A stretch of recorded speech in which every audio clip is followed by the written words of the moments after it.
Hi, this is Dick Lyons. I remember radio, and I have some really great surprises today.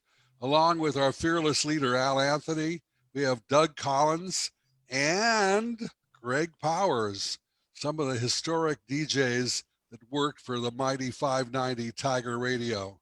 Al, how are you today? Good, good. Couldn't be better, except if I was 50 years younger, that would help. Well, that would work for everybody, I'm sure. Yeah. Yeah. I'm feeling good. Tell me something about how you started at KFXM. Did you turn it to Tiger Radio? Were you the first one that Yes. flipped it? Yeah. So, How did I start at KFXM? yeah, and how did you start Tiger Radio? Was that your concept that you Yeah. brought from Yeah. Bakersfield, or was No, no, we did it right from our Hollywood office. so? What did you do? How did you start formatting it? Okay. I was working out of Hollywood, and I was the director of operations for all the Tullis and Hearn stations. And everything around us on television everywhere was like Tiger Paw tires and Tiger in your tank, and everything was Tiger around. Every time you turn on the media anywhere, it was Tiger. So we just kind of thought, well, we needed a little gimmick or something to go with, get some fresh sound in. And so we decided that I was in Howard's office, and we decided to go with Tiger Radio. And so Sam Katz, who was our artist in the advertising agency in Hollywood, is the guy that drew all the paintings of the Cutty Sark on the Cutty Sark bottles, and Jose Cuervo and a whole bunch of other things. And the Tequila Girls.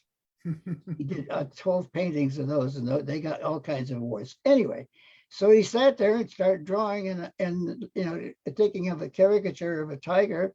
Well, we want to be warm and friendly, and that's what we came up with. And he tried several ways, and we came up with that.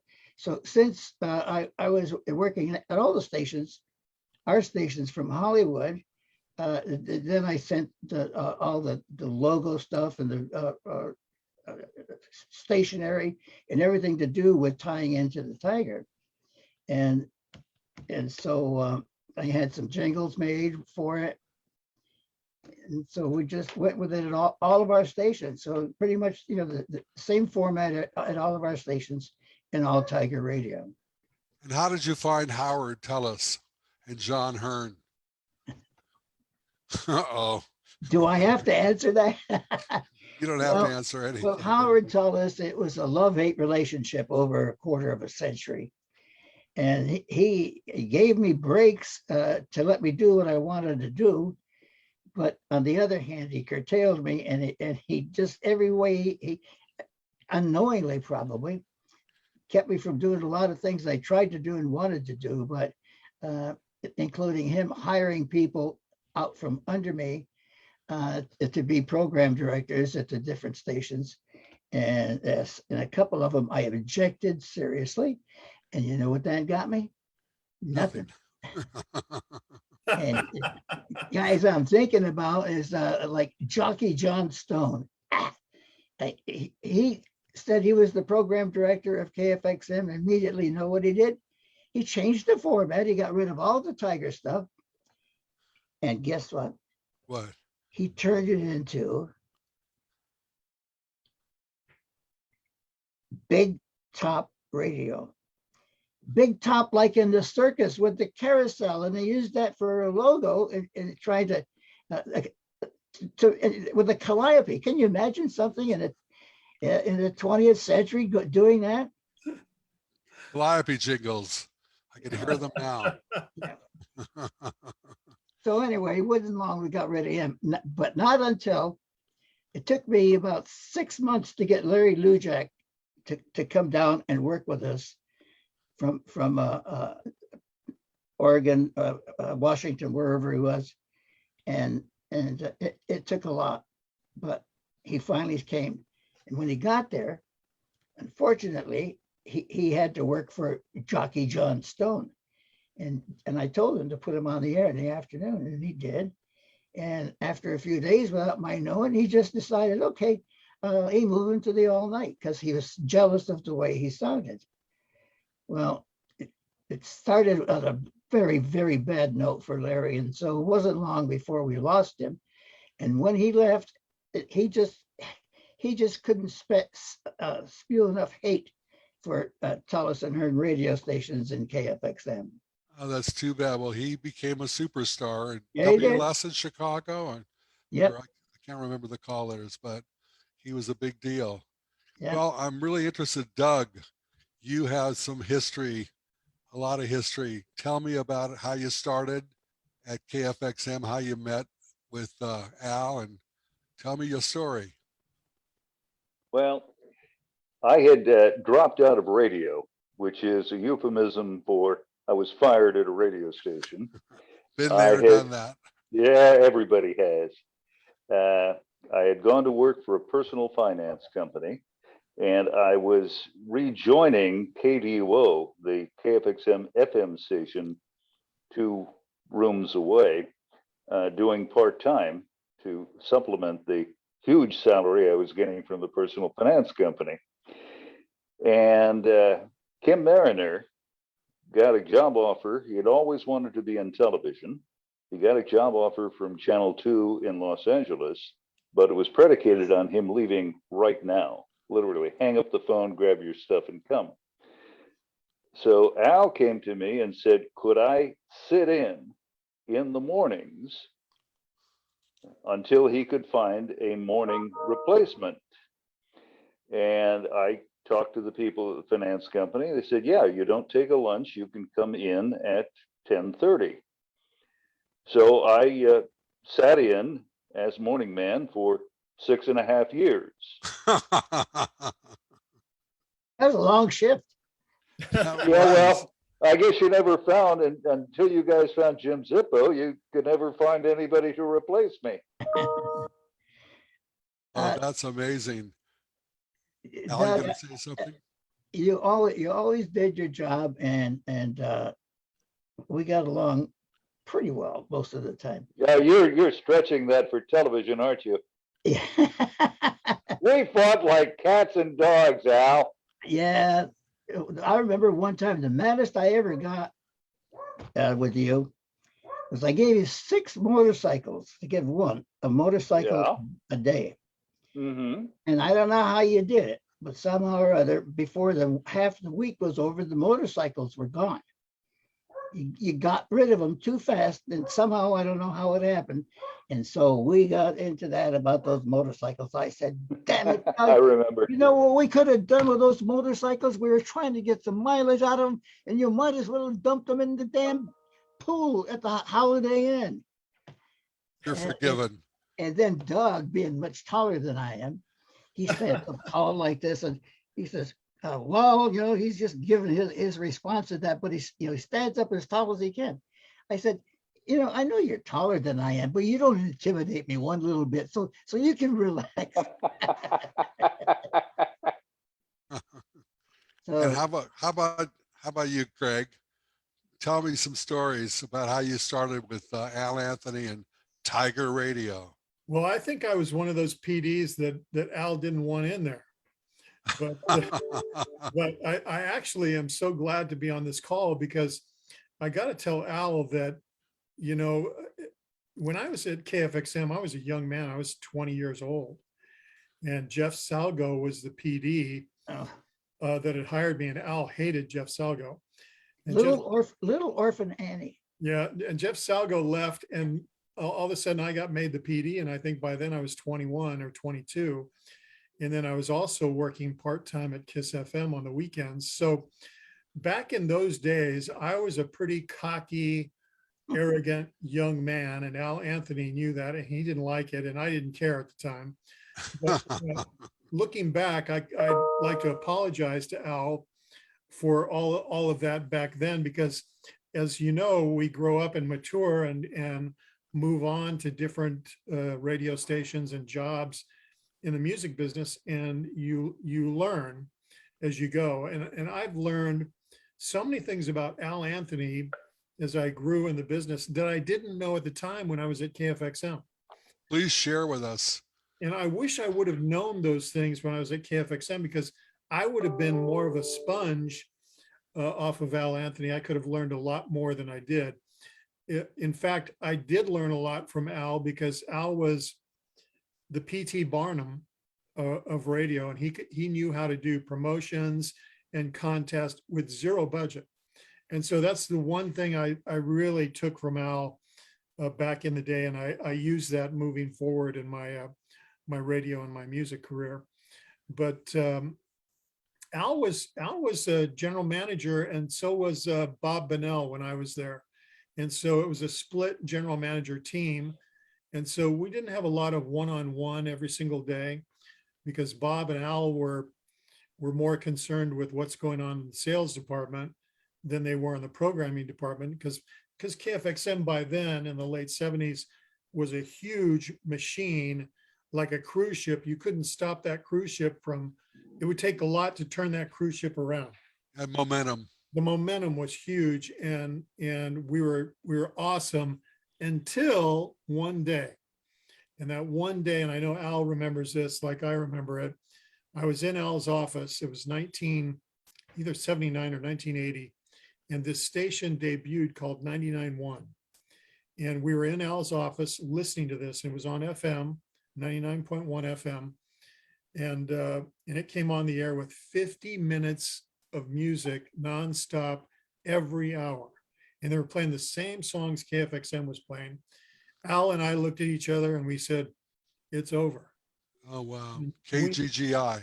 KGGI. We knew it was over because on KFXM, I was playing one song, two commercials, one song, two commercials, one song, two commercials. And by the way, 6 of those commercials in the hour were super shops from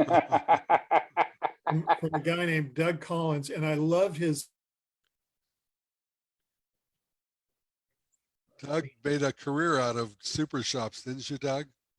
I was with Harry for 18 years, from 2 shops to 136 shops. And who was the salesman that John Barton, excellent John Barton. gentleman, wonderful, nice. wonderful man. the salespeople were great? Helen Jones, Bill Bellman, Al Barnett, they were all superstars. Don't forget Bob Sides. I didn't Bob work Sides. with Bob Sides, but I did meet him. He had an agency. I think we might have lost Greg. Are you there? His picture froze. There you are. You're back. We lost you for a minute, Greg. Audio's gone. His audio's off. Here we go. Anyway, I knew, those 6 super shop spots every hour. Even though I loved you, Doug, I knew that they were killing the station when 99.1 came along. But anyway, that was the end of a huge era for KFXM. That was. They did 2 things and going on. When they were getting ready,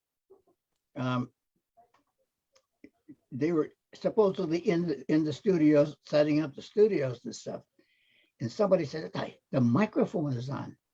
Yeah, so we listen. And the microphone was on, but it was on purpose, of course. Nobody knew that. So they were just doing all kinds of things, and we didn't know what it was, but they were just joking us. That's all.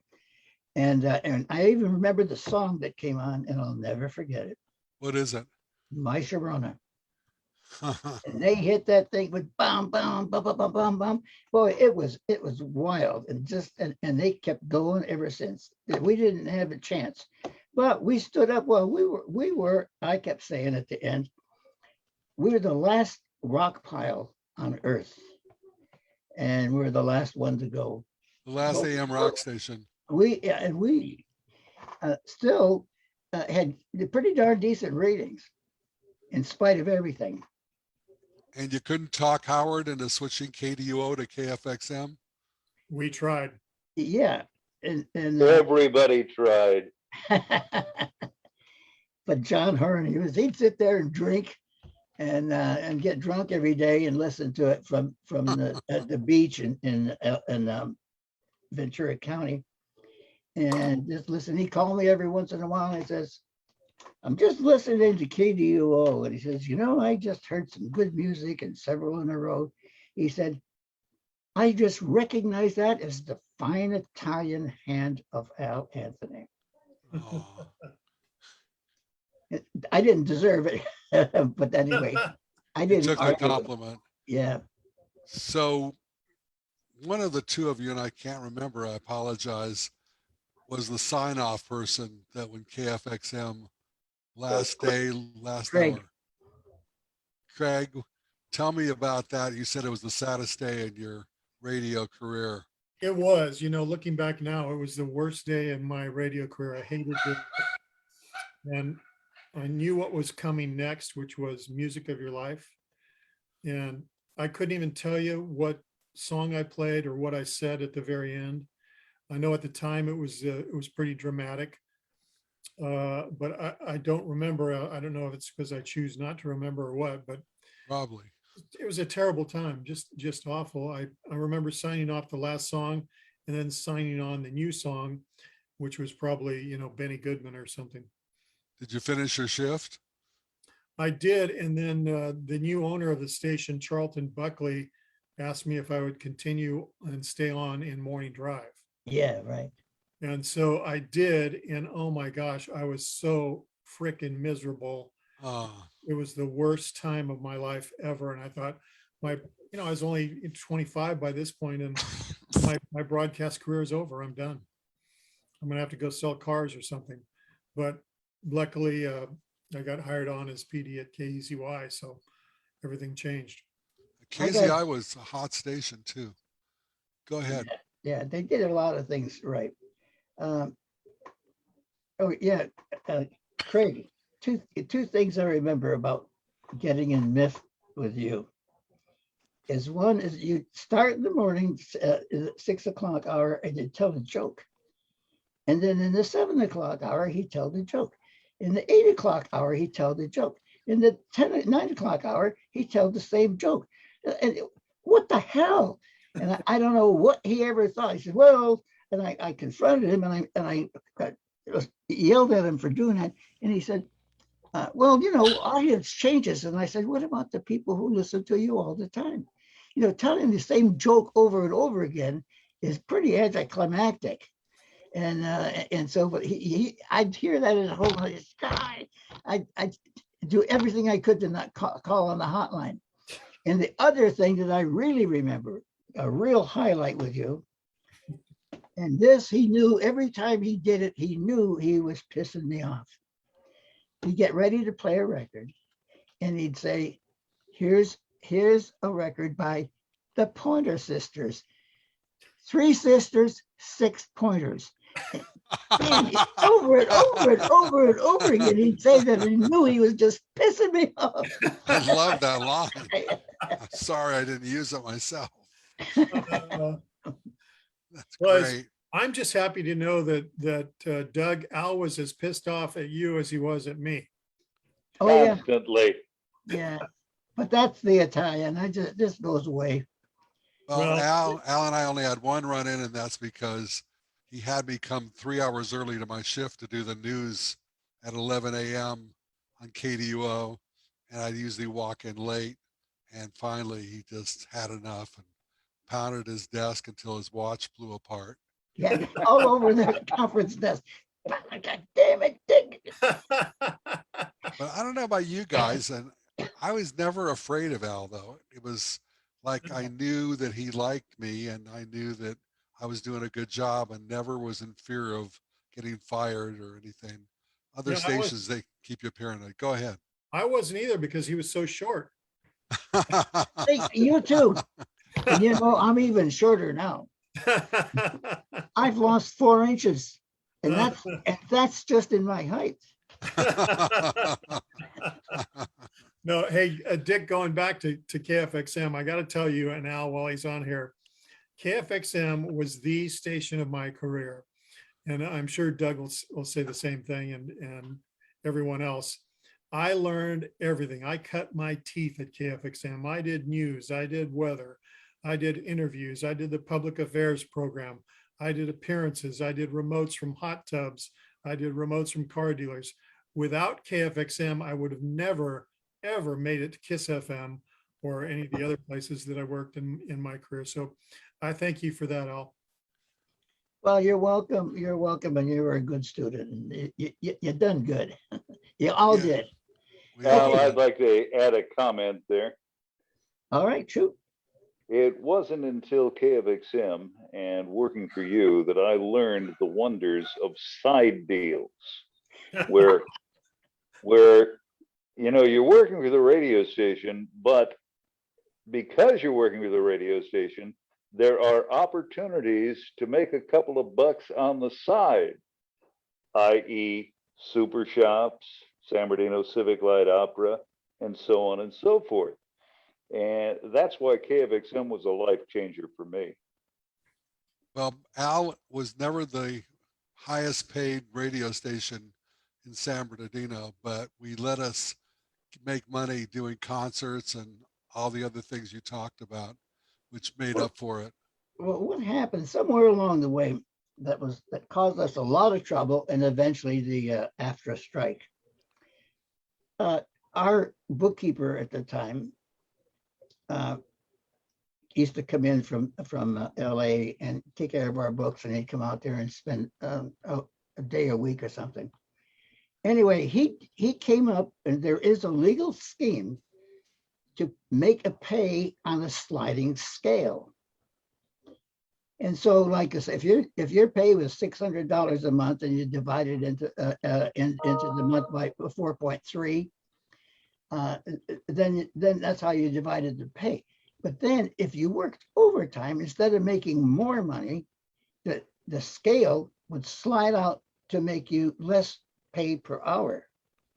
It was legal, and I didn't like it, but Kenny Hogan, our bookkeeper guy, insisted on it, and Howard, he liked it pretty good too. And I was always sad about that. I had a big fallout with Noreen, who was the in-house bookkeeper, out over overtime, Yeah. half pay at overtime. Yes, And right. and I wasn't one to cause trouble, but that really upset me a lot. So Yeah. I went toe to toe with her. I don't think it did any good, No. but Al tried to get us, what we deserve, but half time for overtime. I'm on a Zoom call. You got to put the water line. Oh, okay, thank you. That's all. Doug, we Yeah. we discussed a couple of days ago, I guess, some of the highlights of our adventures at KFXM, and this one I'll start the story, and then you can embellish it. Okay. When I ran out of theater passes, which was rare because we gave like thousands of theater passes. That's how we made it, really, and no good records, no name records by the bundle. So I had a guy in New York who would supply prizes for radio stations, and he'd send like package A, package B, like a Chinese menu, and you just choose whatever you want. And the price was really good, like for $200 cash. He would give us quite a lot of prizes. None of them were worth very much, but that gave us something to talk about and give away on the air. Okay, Doug, you did the description of the mirror ball that we gave. Okay, What? Al, that was the celestial light projector. And you always said, we sell the sizzle, we don't sell the steak, right? Right. So the celestial light projector, we produce promos. Here is this amazing, phantasmagorical machine that will cast mind-bending images on every surface of your room. You have never seen anything to imagine this. It will blow your mind. Now, you want to tell them what it was? No. You go ahead, finish that. You know what? I'm going to go ahead. It was a Yeah. little Christmas tree light, right, with some little plastic things on top and a light bulb to make it spin. But it did spin. It's yes, it's fun, but it was definitely not anything akin to what the promos said. And Right. we produced some pretty darn good promos for that thing. I know. Well, okay, now comes the story of the boat. Oh, here it comes. We gave away a boat, your own fishing boat, complete with motor. And I can't even think of any of the other descriptions we used, but It is a fantastic way for you to enjoy recreational times on the water. with its own motor. So we pumped that for quite a while. And it was time to give away the boat. So, we called the guy's name. And I don't know if you talked to him on the phone or if I did or whatever, but he was coming to the station to pick up the boat. And he had a car with a trailer to put it on. No. Mary Swider, who was the receptionist at the time, and I was taking a break over at the Holiday Inn bar. It was late. It was late in the day.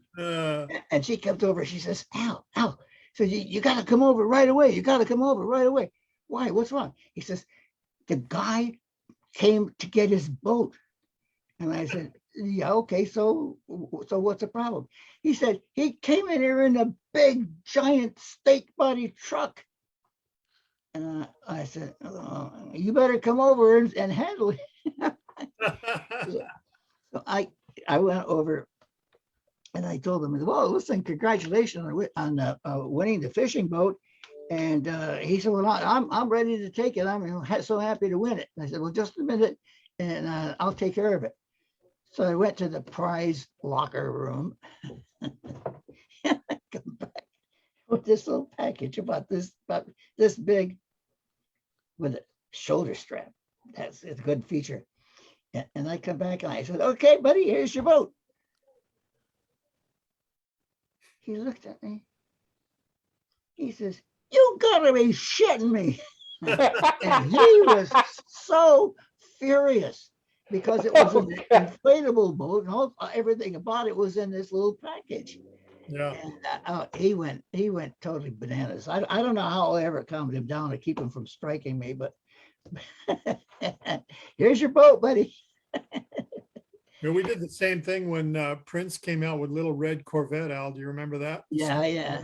We went out and bought a Hot Wheels Little Red Corvette and we parked it in the parking lot at KFXM right next to Al's Lincoln Continental. And we said, you can even come down to the station and check it out. We've got a Little Red Corvette from Prince and we're giving it away on KFXM. And the same thing happened. But I think, Al, you're the reason the FCC has made all these new rules. I know. I did it. I got away with it as long as I could. Yeah. But a couple of good things we did, like every year we used to give away Christmas trees. I trade out a deal with a Christmas tree guy. Yeah. And then he'd give us all the Christmas trees that we needed in exchange for advertising. That was good.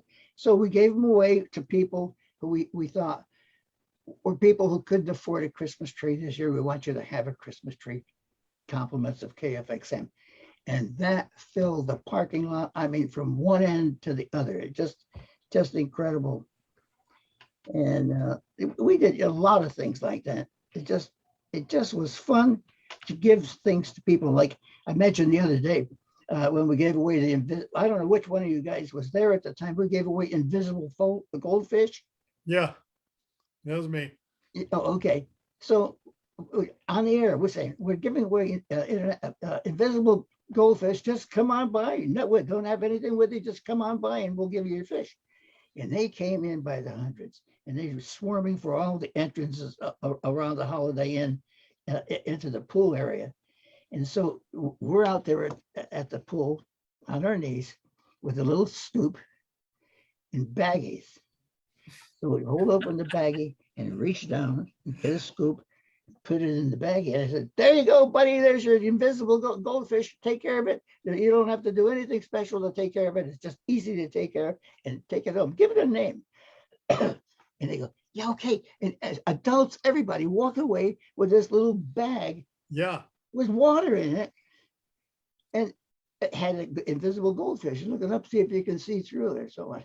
They loved it. They loved it. And nobody was angry. They all kind of went along with it. I know. It was great. That is great. And how about concerts? Did you guys get to MC any concerts while you were there? Every artist that ever hit Billboard at that time came to San Bernardino because our venue was very, very large. It supposedly it hold 8,000, but we put 12,000 people in there. The Swing Auditorium. Yeah. Yeah. And all the groups would come in and do a tour, and they'd stop at LA and do a venue there. And then they'd stop at San Bernardino at the Swing Auditorium. And then they'd continue and they'd do a gig at Las Vegas and continue on whatever their venue was. And I mean, you name it, artists were there. Why don't you guys tell me which of the guys that you emceed for? Sammy Hagar was my first one. And many more. Any more? England Dan and John Ford Coley, America, Wow. the Knack, who did My Sharona. That's the ones I remember that stick out from the swing. How about Damn you? them. Damn them. How about you, Doug? My favorite was emceeing the Leon Russell concert at the Whoa. Swing. And if you Wow. have a moment, I'll tell you the story. Please. Okay. For the listeners that and viewers that don't understand, that the disc jockey that did the commercials for the concert would also do the emceeing, which was, introducing the acts and plugging the station a little bit. And for this, a side deal, you'd get extra money. So I'm, thanks to Bill Bellman, I'm doing the Leon Russell concert. So I show up early, right? Leon Russell's manager comes over and says, okay, you're the guy from the radio station. Yeah. Okay. You can do anything you want when you're introducing the warm-up act. But when it comes time to introduce Mr. Russell, all you do is step to the microphone and say, ladies and gentlemen, the master, Leon Russell. That is all. Say nothing more. Got it. Not that difficult. A few minutes later, the road manager comes over. Said, did he talk to you? Yeah. Okay. You do your stuff before the first act? Yeah. When you get out there for Leon Russell, ladies and gentlemen, the master Leon Russell, and that's all, right? You got it. Okay, fine. So the concert starts. I go out there, KFXM, Doug Collins, mornings, Big 59, blah, blah, blah. Here's the warm-up act. Warm-up act finishes. House goes dark. Spotlight comes on the microphone in the middle of the stage. I step out to the microphone and say,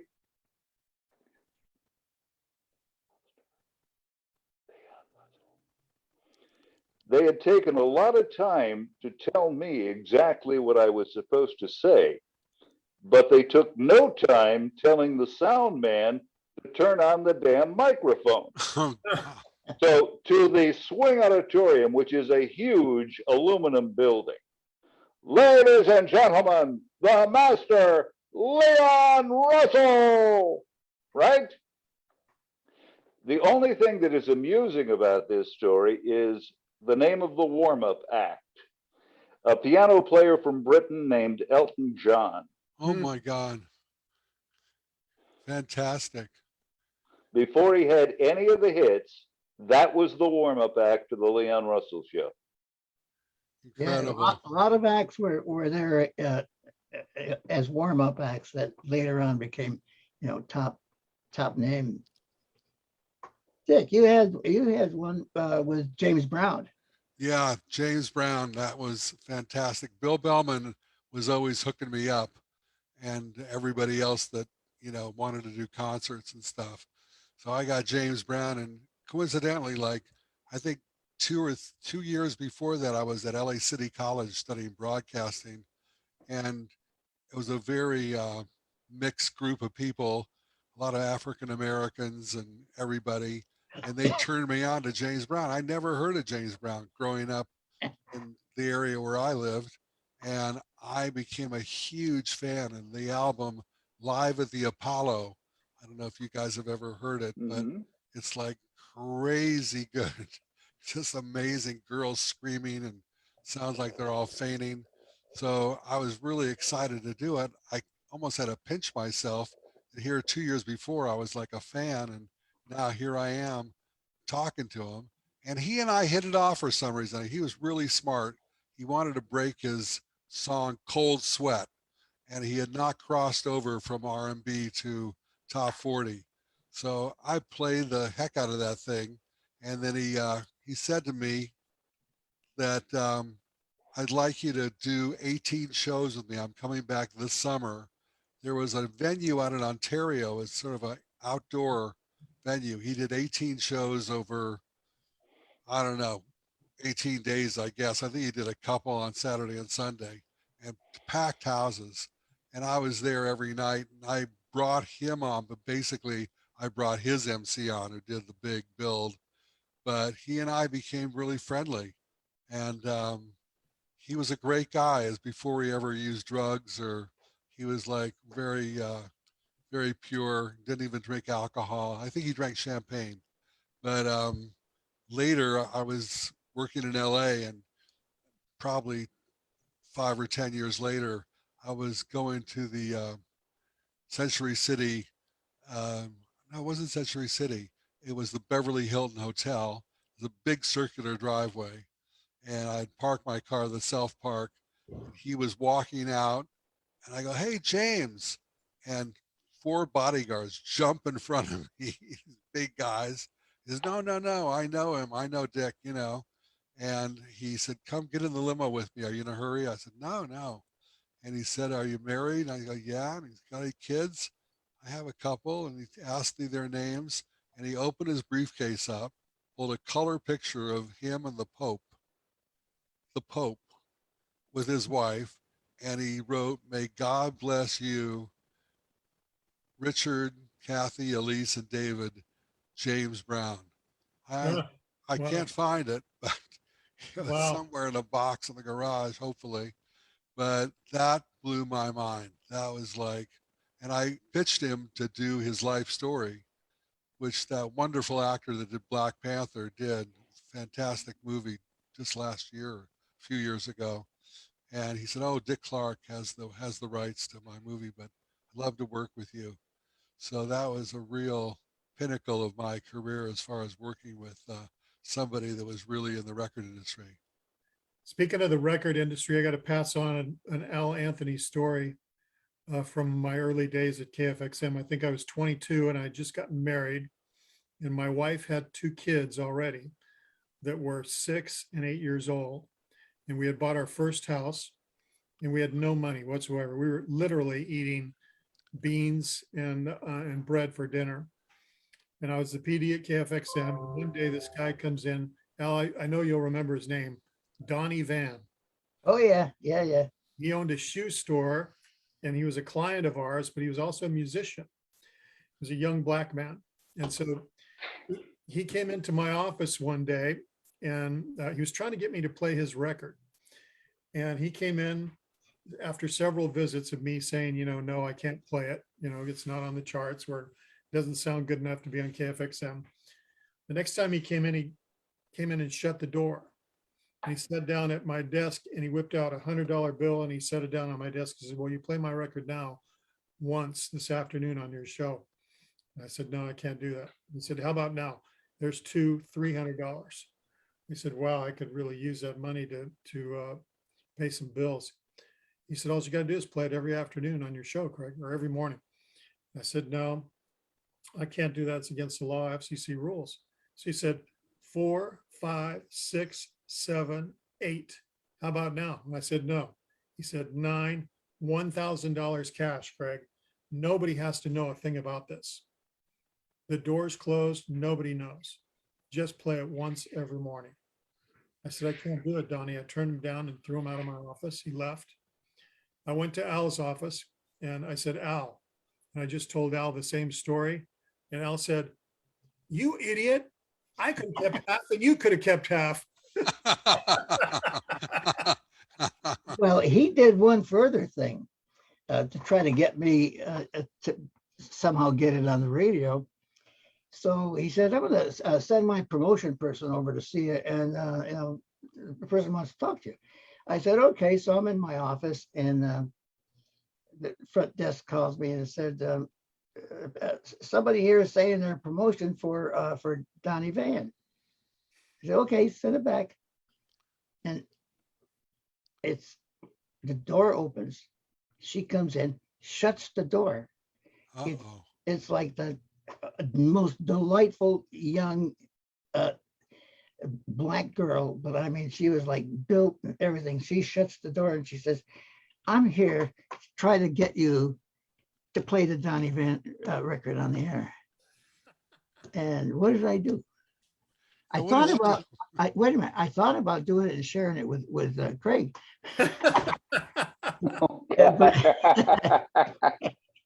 But I wasn't that generous, and I didn't play the record, and I didn't do anything. But speaking of payola, I think you guys have probably heard this story before. When I was in Howard Tullis' first office working at 6000 Sunset Boulevard, it was upstairs over the most premier recording studio on earth, and that was Sunset Recording. And we were walking up the stairs, the door was open, and we heard the music going, cerveza. And Howard says, that's Spanish for beer. I said, yeah, right. He said, why don't we try to see if we can get him to say tequila in the record? I said, hey, let's give it a try. We went down. Chuck Rio was the owner and leader of the Champs at the time, and we said, Chuck, why do you use the word cerveza with no other words in the middle? He said, oh, we just threw it in there because we like beer. So Howard pops up and he says, you like tequila? He said, oh yeah. And he said, what would it take for you guys to change that and put the word tequila in there instead of, he said, I don't know, what do you got? So we went upstairs and I went to the closet and got out a case of Jose Cuervo tequila. He went to the cash drawer and got out, and all there was in there was $300. So we walked back down the stairs and I gave him the tequila and Howard gave him the $300 and he said, now you think he can do it? Said, oh yeah. And so they did it, and that's how tequila became tequila on the record. Wow. But there's more. He and I got in the car and we went all the way up and down the state of California. And we picked every top disc jockey, program director, station, or whatever we could, and we did the entire state of California. So we go in and see whoever we're going to see at that station, and let me do it here. So we would go in and I'd have the record, and I say, here's a record that's on KFWB in LA, and it's just starting to become a hit. It's on in Bakersfield, it's on in San Bernardino, it's on in San Diego. Could you play it for us? Would you mind? Well, no, we get so many records. I mean, we just can't just put a record on and play it. I said, here, let me give you the record. So I hand him the record, and out of the hole in the center, there was a corner of $100 bill sticking out so you can see it. And I say, take a look at the label. Oh, yeah, okay. Yeah, we'll play it. You want to hear it right now? Yeah. So we did that with every single station in California, and the next thing you know, tequila was everywhere. It was like everywhere. Still is. Yeah. Still is. And that That's was my only real bout with payola, and we were doing it, and the statue's gone away, so I'm okay now. But I did get nailed in a class action lawsuit on the LA payola scandal. Started with KFWB and hit everybody else along the way, and I was included. And I had never done anything. I mean, I've never done anything at the time to collect any money ever, unlike Dick Clark. And they named me anyway. And so I got an attorney, and he said, "Don't fight it." He says, "It's going to cost you too much money." He says, "It's not going to hurt you." He said, give him $500-600 to make it go away." I said, "And that's all it takes?" "Yeah, fine." And so that's what I did. I gave him $600, and they let me off. So, but there's a lot of payola stories, I mean, that I know about, and it was awful. But Dick Clark was the worst.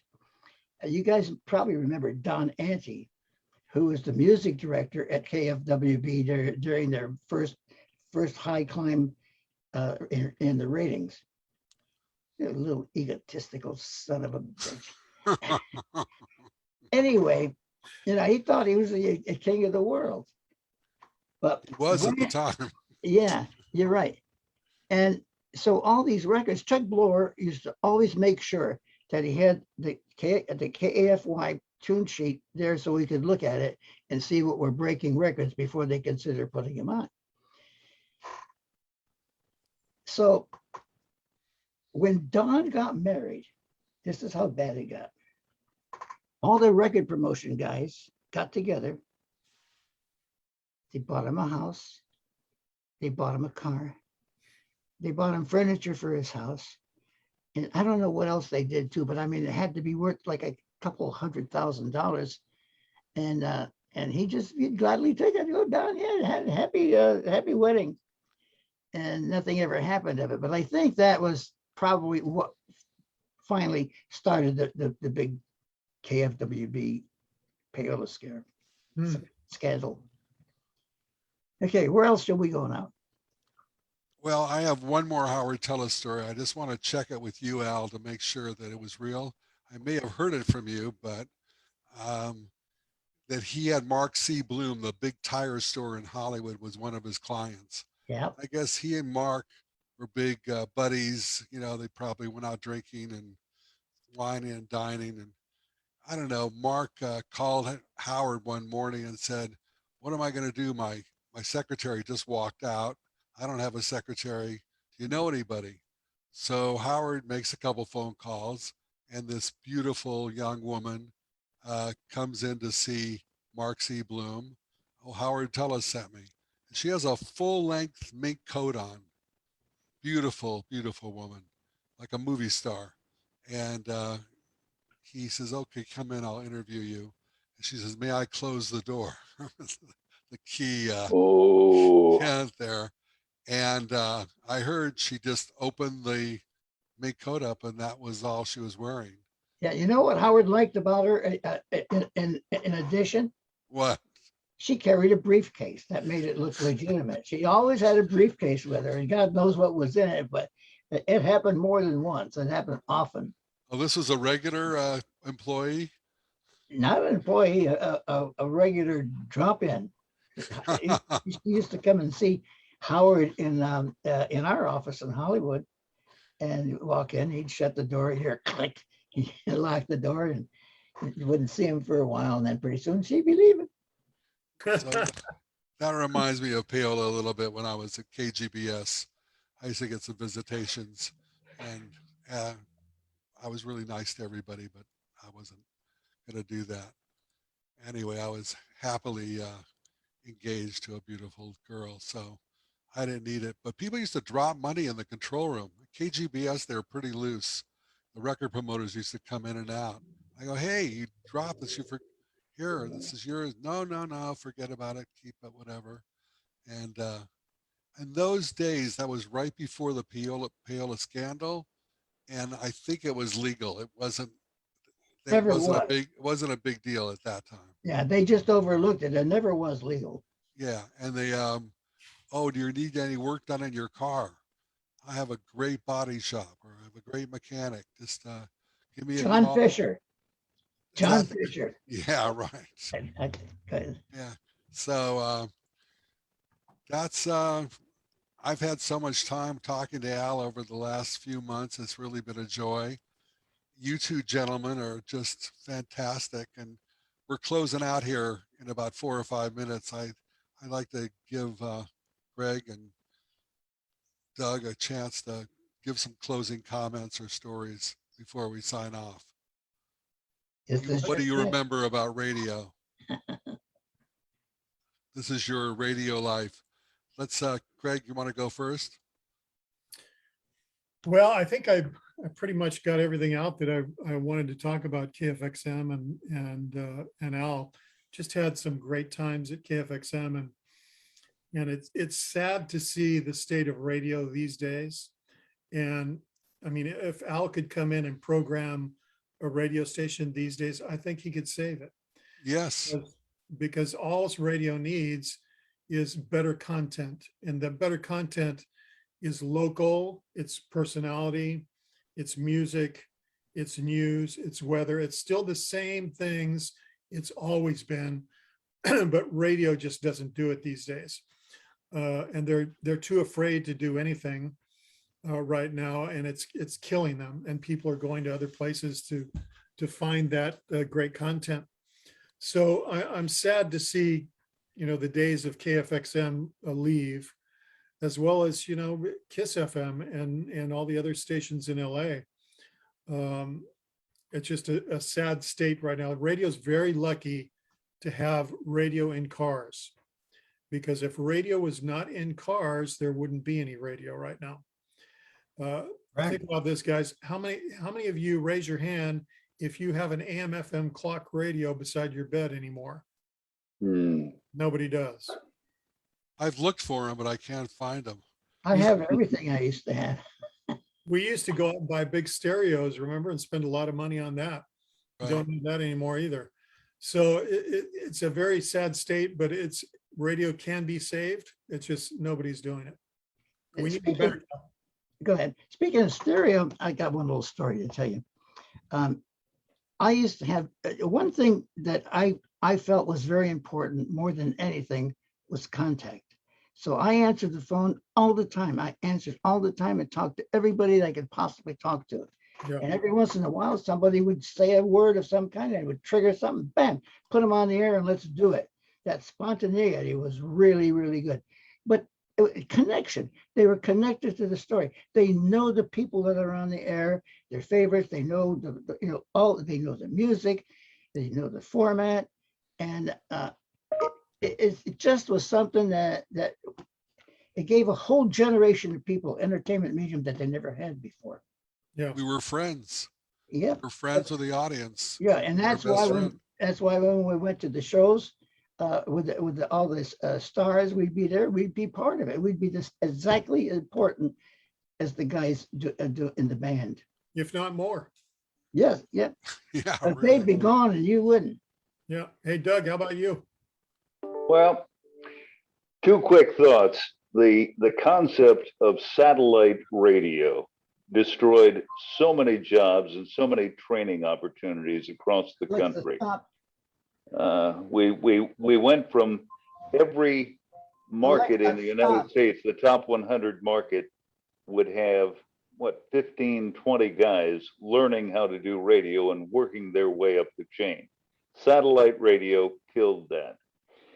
And my other thought was, Al, look at me. Al, look me in the eye. Thank you so very much for pulling me from a part-timer at KDUO to a career change that changed my life, and it's because of you. We didn't get along all that great through the years, but I always respected you. Oh, thank you so much. I love you. And it's the same as family anyway. No family gets along famously all the time. There's always little bumps in the road. And being family, you get over it. Well, it gives energy too. Everybody was energized by you, Al. Whether we always got along with you or not, you were the boss, and you taught us so much. And really, the insight that I have is I didn't realize how much I learned about being a personality. that you allowed us. I mean, I don't know. I never worked at Cayman.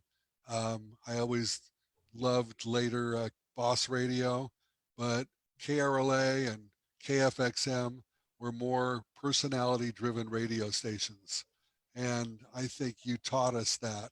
And it served me very well through the years, whether I was in sales or management or on the air. It's all that about relationship. And you taught us how to do it over the radio.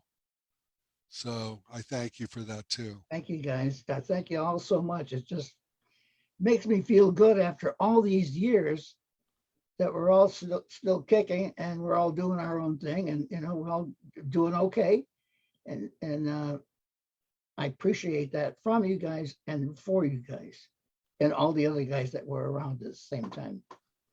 It's so great to hear somebody that I had working for me 60 years ago call me and tell me, like Bob Sides this morning called me. He says, I just want to call you, boss, and tell you that we have an anniversary. And I said, oh, what is it? He said, 43 years to the day since I started working for you. And I thought, wow, 43 years later, you guys, even 50 years later, what a feeling. It just, I'm becoming the color of my shirt. And I appreciate it. I really do. I did then and I do now. We're all so proud to have worked with you. Did such a great job, and you made it seem almost effortless. I know you were working really hard with the Tiger Mag and all the things you did out of the box, but it just seemed like everything flowed, and I wasn't feeling the pressure, but I was excited because that market had a competitor came in. So I knew we would be judged in comparison to somebody else that was playing the same music, trying to do the same thing. And you're such a competitor, you always outdid them or tried to. Yeah, instead of before giving away cars, I was doing the color of my socks every day. And everybody still remembers that. That's right. I just make up a color and that's the color of my socks. And they'd call by the hundreds and guess the color of my socks. So, and I think I gave them like a $25 certificate for Craven's Donuts. I think you were the man that coined the term constant contests. Yes, He yes. said, whatever you do, give something away. I don't care what it is.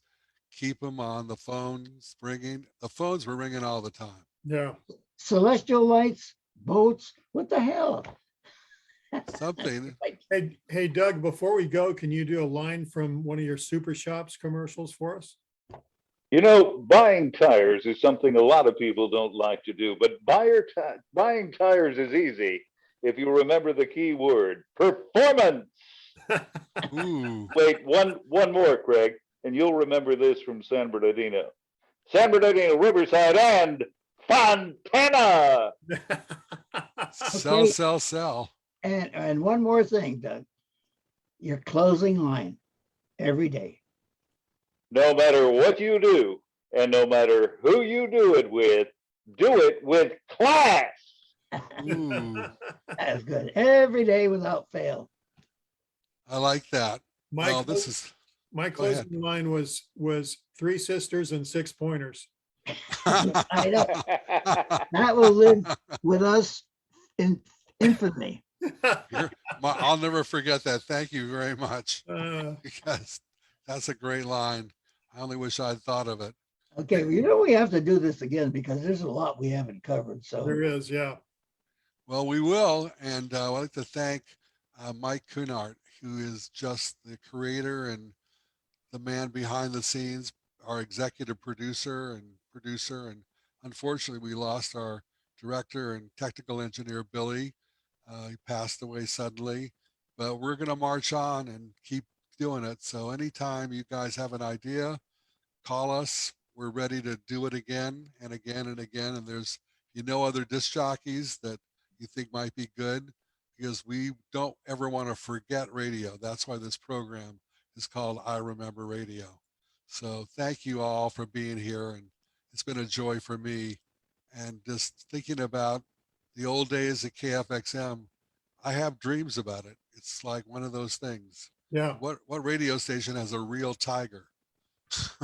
That's right. That's right. The only one in the world. That's right. Today they shoot us for that. That's right. Oh yeah, we'd be out of business. PETA would break the doors down. But Well, thank you.